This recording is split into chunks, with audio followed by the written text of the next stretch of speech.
삼성전자와 삼성직업병 피해자 가족들이 이른바 반도체 백혈병 분쟁 해결을 위한 조정위원회 중재에 합의했습니다. 양측은 무조건적인 중재안 수용을 약속했습니다. 네, 어떻게 11년 만에 해결의 실마리를 찾게 됐는지, 또 앞으로 어떤 과정이 남아있는지 강신업 변호사와 자세히 짚어보겠습니다. 어서 오십시오. 네, 안녕하십니까. 예, 말씀드린 대로 양측이 이런 합의문에 서명하기까지 무려 11년이 걸렸습니다. 그동안 그 과정에 여러 어려움이 있었겠습니다만 어느 부분에서 합의가 어렸던 것 저희가 좀 짚고 가겠습니다. 그렇죠.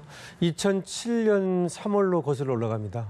당시에 이제 삼성에 근무하던 황유미 씨라고 22세였습니다. 당시에. 예. 근데 삼성에서 이제 그 근무하다 백혈병으로 사망했다라고 이제 해서 이제 그 당시부터 이제 문제가 되는 겁니다. 예. 그래서 2007년 11월 그해 11월에 반올림이라고 하는 그 삼성 백혈병 대책위원회가 이제 결성이 되죠. 예. 그다음부터 이제 굉장히 길고 긴 지금 말씀하신 대로 11년에 걸친 줄달리기가 이어져 왔습니다.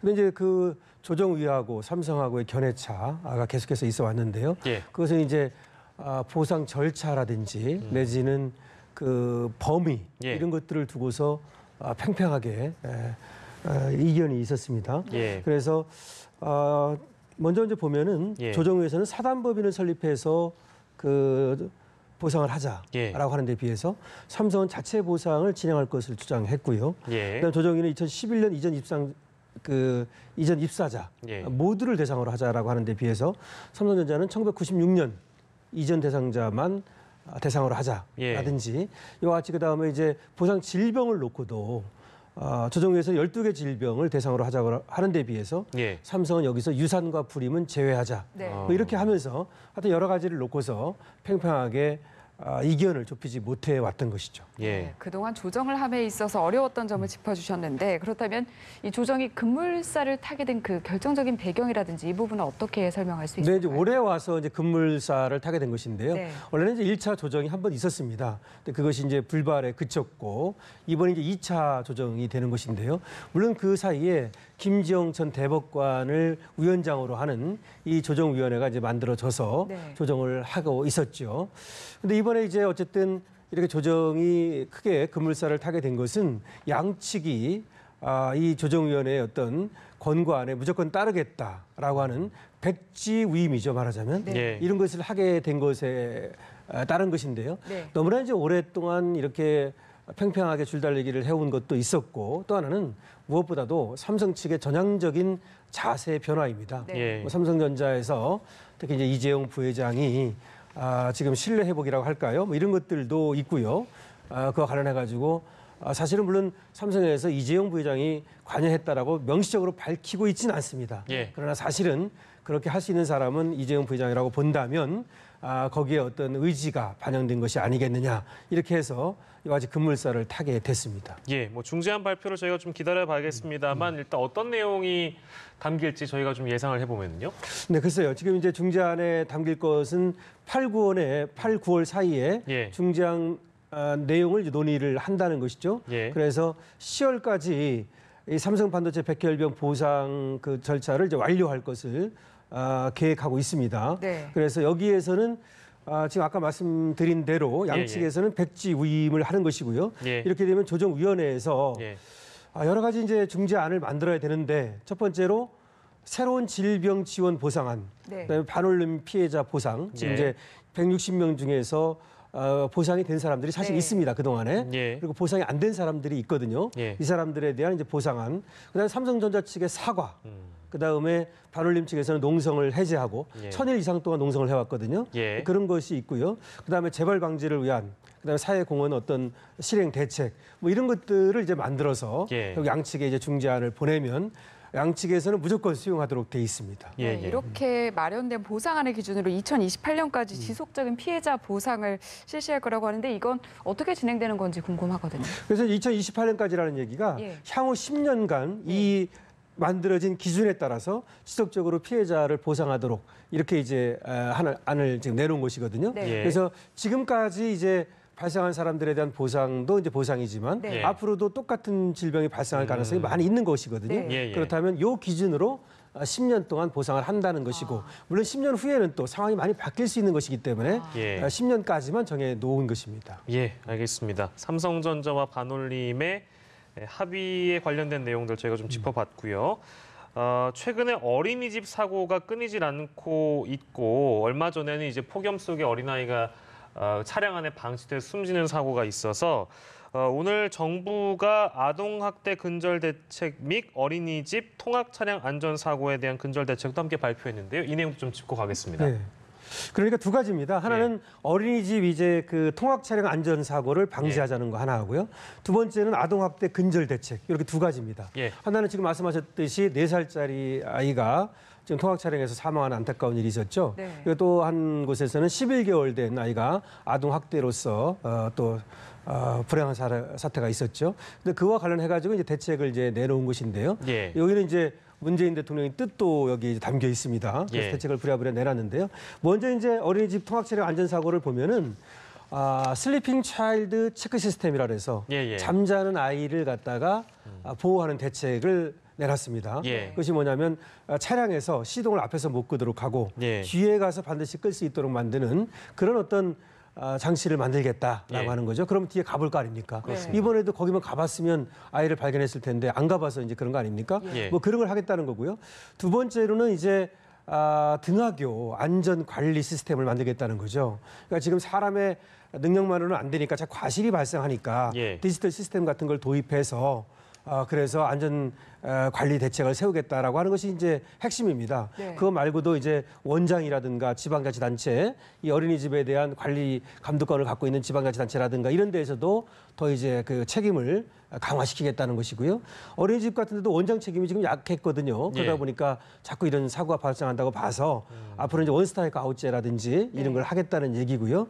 그다음에 보육교사들의 어떤 경무가 너무 강하다 보니까 그래서 이제 8시간으로 줄여주겠다. 뭐 이런 것들을 포함하고 있습니다. 사실 예. 뭐 앞서서도 CCTV 설치 등 여러 가지 대책들이 나왔지만 또다시 이런 일이 발생했잖아요. 그래서 이번에는 이 같은 대책의 실효성이 있을 것이냐 여기에 물음표를 다시는 분들이 많거든요. 맞습니다. 어떻게 2년 만에 생각하십니까? 또 대책을 내놓는 거예요. 사실은 CCTV는 그때 그걸 설치함으로써 그와 같은 이런 것들이 밝혀지게 되었고 상당히 그래도 효과적인 어떤 대책이었다고 봅니다.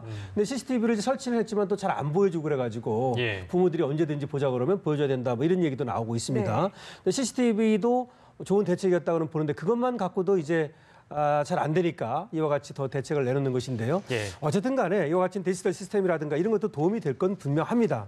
하지만 그보다 더 중요한 것은 역시 사람의 사랑이고 어떤 아이에 대한 관심이거든요. 네. 그래서 어린이집 같은 데에서 아이들 하나하나를 돈벌이 수단으로 볼 것이 아니라 정말 그 한 사람 한 사람에 대한 애정이 있어야만 되기 때문에 물론 이번에 도입하는 그런 시스템도 도입이 되겠지만 그거에만 또 너무 의지한다면 그것은 또 지금 2년 전에 했던 것과 마찬가지로 예. 부족할 수 있기 때문에 네. 같이 가야 되겠습니다. 예, 이번에 나온 대책들이 어린이집 사고를 예방할 수 있을지 저희가 좀 지켜보도록 하고 사법부에 대한 내용을 저희가 좀 짚고 넘어가도록 하겠습니다. 양승태 대법원장 당시 이 사법농단 의혹과 관련해서 일부 문건이 이제 공개가 됐었는데 법관 대표 회의가 미공개 문서를 공개해야 된다는데 이제 의견을 모았고 이거를 이제 의결을 통해서 공식적으로 요구한 게 이번이 또 처음이라고 해서 네. 아무튼 주목되고 있는 내용이라서 저희가 짚어봐야 되겠습니다. 맞습니다.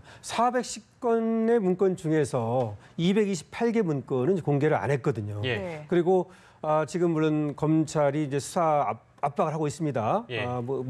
출국 금지도 지금 네. 양승태 전 대법원장과 박병대 전 법원행정처장에 대해서도 예. 출국 금지를 했고요.